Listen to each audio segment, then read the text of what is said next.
वैसे ही लगाओ जैसे मैंने तुम्हें लगाई है, शब्द बोला और फिर मुस्कुराने लगा। इशिका आगे बढ़ी और शब्द के नजदीक जाकर उसके गाल से अपने गाल छुआ दी, जिसे महसूस करते ही शब्द के होंठों पर मुस्कुराहट तैर गई। इशिका भी उसी तरह शब्द के हाथों से होते हुए कंधे और गर्दन पर हल्दी से अपने हाथ चलाने लगी। फिर धीरे से इशिका उससे अलग हुई और पलट कर खड़ी हो गई। इस वक्त वो शब्द की ओर देख भी नहीं पा रही थी। शर्म से उसके दोनों गाल गुलाबी होने लगे थे, लेकिन शब्द बस मुस्कुराते हुए इशिका को देख रहा था। अब आगे वही कबीर पायल के वॉशरूम के अंदर आ गया, जब पायल अपने कपड़े की डोरी पीछे से खोल रही थी। पायल से वो डोरी खुल ही नहीं रही थी। कबीर धीरे धीरे पायल की तरफ बढ़ रहा था। पायल का ध्यान अब भी दरवाजे की तरफ नहीं गया था, क्योंकि उसका पूरा ध्यान अपनी ड्रेस की डोरी खोलने में लगा हुआ था, जो उससे खुल ही नहीं रही थी। तभी अचानक पायल को अपनी पीठ पर किसी के हाथ महसूस हुए। उसने सामने लगे मिरर में देखा तो उसे कबीर का चेहरा नजर आया।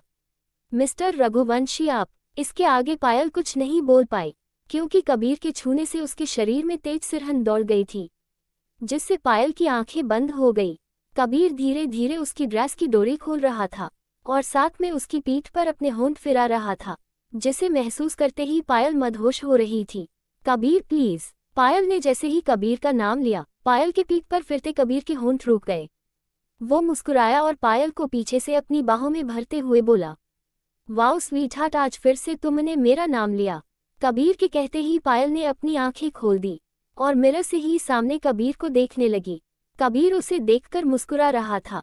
फिर वैसे पायल को देखते ही कबीर ने अपने साथ लाई हल्दी की कटोरी से थोड़ी हल्दी लेकर उसकी खुली पीठ पर हल्दी लगाने लगा। कबीर के हल्दी लगाते ही पायल की आंखें फिर से बंद हो गई।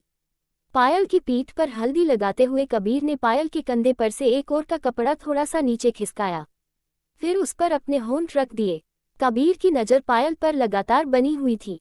कबीर ने उसके उस कंधे पर भी अपने हाथ रख दिए और उस पर भी हल्दी लगाने लगा। फिर ऐसे दूसरे कंधे पर भी हल्दी लगा दिया और ऐसे ऐसे करते कबीर पायल के पूरे शरीर पर हल्दी लगा दिया। फिर उसके कान के पास जाकर धीमे से बोला, क्या हुआ स्वीटहार्ट, तुम्हें मेरे छूने से कुछ हो रहा है? वैसे स्वीटहार्ट, ये तुम्हारा नया नाम कैसा रहेगा? कहकर कबीर हाथ बांधे पीछे खड़ा हो गया। कबीर के पूछते ही पायल कबीर को देखने लगी, लेकिन फिर जब उसे समझ आया तब उसकी नजरें शर्म से झुक गई। ये देखकर कबीर पायल के पास आया। क्या हुआ, जवाब नहीं दिया स्वीटहार्ट? कबीर ने मुस्कुराते हुए पूछा, जिससे पायल की नजरें शर्म की वजह से और गड़ी जा रही थी। वो वहां से जाने को हुई तो कबीर ने पायल की कलाई को पकड़ा और उसे आकर पीछे से अपनी बाहों में भर लिया।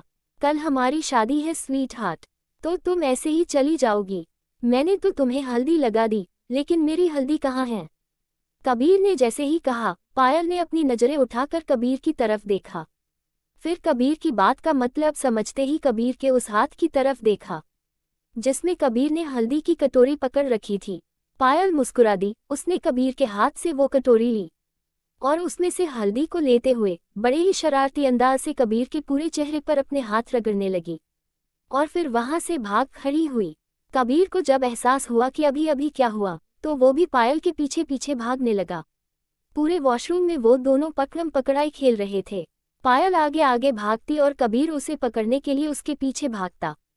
तभी पायल जैसे ही बाथटब के पास पहुंची, वहां कुछ साबुन फैला हुआ था जो उसने बाथटब में भरा हुआ था, और कुछ साबुन बाथटब के आसपास बाहर की तरफ फैला हुआ था, जिस पर पायल का पैर पड़ते ही उसका बैलेंस बिगड़ने लगा और उसी वक्त कबीर का भी पैर उस फैले साबुन पर पड़ा, जिससे उसका भी बैलेंस बिगड़ने लगा। पायल और कबीर एक दूसरे को संभालने के चक्कर में खुद एक साथ उसी साबुन से भरे बाथटब में ही गिर पड़े, जिससे दोनों ही संभल नहीं पाए। बाथटब में पायल कबीर के ऊपर थी और कबीर के दोनों हाथ पायल की कमर पर थे। पायल और कबीर दोनों ही एक दूसरे की आंखों में देख रहे थे। कबीर की नजरें पायल के गुलाबी होठों से होते हुए उसके चेस्ट पर चली गई, जो ऊपर ऊपर से थोड़ी बहुत दिख रही थी। कबीर की नजरों का पीछा करते हुए पायल ने जब अपनी तरफ देखा तो उसकी आंखें बड़ी बड़ी हो गई।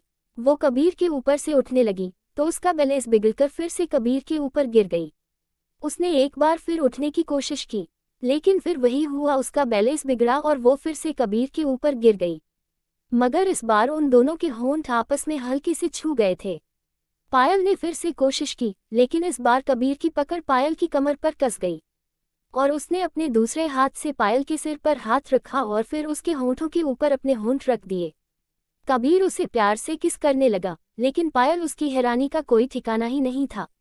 लेकिन फिर उस एहसास से पायल की भी आंखें बंद हो गई और फिर वो भी उस किस में शामिल हो गई। दोनों जब कुछ देर बाद अलग हुए तो दोनों की सांसें तेज थी। पायल कबीर पर से उठ गई और वहां से बाथरोब पहनकर क्लोजेट वाले रूम में भाग गई। कबीर बस उसे जाता हुआ देखता रहा। सुबह का वक्त, शादी का दिन। कनक, तुम्हें मेरा दिया हुआ समय खत्म हो गया है। तुमने मुझसे कहा था कि शादी की रस्में शुरू होने से पहले ही तुम उसे अपने घर से निकाल दोगी और फिर वो मेरी हो जाएगी, केशव राणा की। मगर केशव, तुम पिछले 4 साल से उस लड़की यानी मेरी भांजी इशिका के पीछे पड़े हुए हो। तुम उसे भूल क्यों नहीं जाते? वो लड़की तुम्हारे लायक थी ही नहीं। हाँ केशव, तुम्हारे जीजा जी सही कह रहे हैं। तुम भूल जाओ उस लड़की को। और वैसे भी हमें जो चाहिए था वो तो हमें कब का मिल गया, तो क्यों तुम उसके पीछे पड़े हुए हो? करने दो शादी, जिससे करना चाहती है। एक बंद पड़े घर में 4 लोग मौजूद थे, जिसमें एक थी कनक जी और बाकी के 3 लोग। तो आप समझ ही गए होंगे। जी हाँ, वो सरकार ही केशव है, जो इशिका की मामी का भाई है। और वो दोनों इशिका के मामा मामी।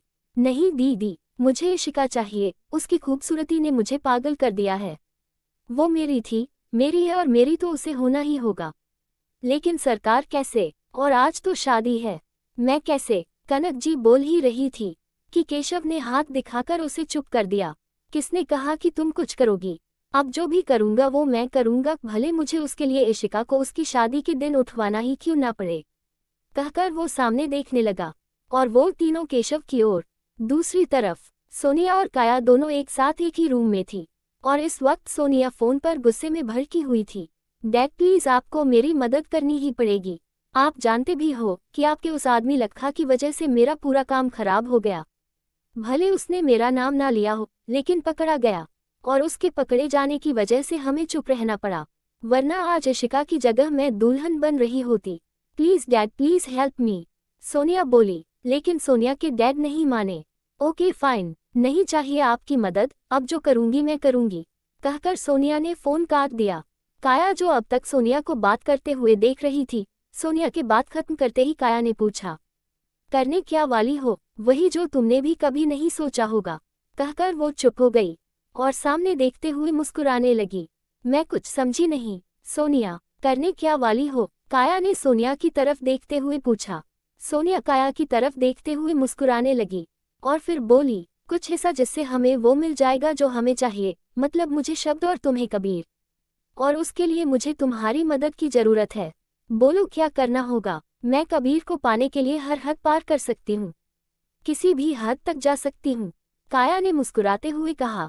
तो ठीक है सुनो, कहकर सोनिया उसे अपना पूरा प्लान समझाने लगी, जिसे सुन काया के चेहरे पर कुटिल मुस्कान आ गई। इशिका भाभी और पायल भाभी, आप दोनों जल्दी से रेडी हो जाए, आज आप दोनों को अभी पार्लर के लिए निकलना है। राधिका उन दोनों के पास आती हुई बोली। लेकिन राधिका, अभी कैसे? अभी तो बहुत टाइम है ना शादी के लिए, इशिका ने राधिका की तरफ देखते हुए पूछा। तो राधिका मुस्कुरा दी। हाँ इशिका भाभी, अभी बहुत टाइम है शादी में, लेकिन मैं चाहती हूँ कि आप दोनों इस पूरे वर्ल्ड की सबसे सुंदर ब्राइड लगें, और इसके लिए आप दोनों को अभी पार्लर के लिए निकलना होगा।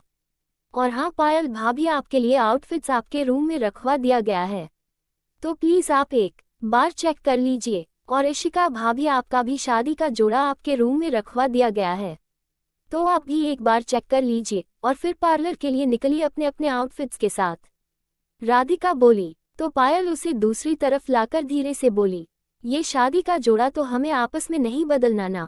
नहीं नहीं पायल भाभी, आपके पास जो शादी का जोड़ा है वो कबीर भाई की तरफ से है, और इशिका भाभी का शादी का जोड़ा शब्द भाई की तरफ से, और ऊपर से तो आप दोनों को घूंघट भी करना है, तभी हम आप दोनों की शादी आपके सही पार्टनर के साथ करवा सकेंगे, राधिका ने कहा। तो दोनों मुस्कुरा दी और फिर पायल इशिका के साथ अपने अपने रूम की तरफ चली गई। जारी है लेखिका प्रियंका गुप्ता। तो क्या करने वाली है सोनिया और क्या केशव अपने इरादों में होगा कामयाब? जानने के पढ़ते रहिए रूहानियत वाला लव। अगला भाग कल। आज का भाग आपको कैसा लगा कमेंट करके जरूर बताइएगा। तो मिलते हैं अगले भाग में, और जिन लोगों ने मुझे सब्सक्राइब नहीं किया है अभी कर लीजिए, ताकि आपको मेरी कहानियों के नोटिफिकेशन सबसे पहले मिल सके। Thanks for watching.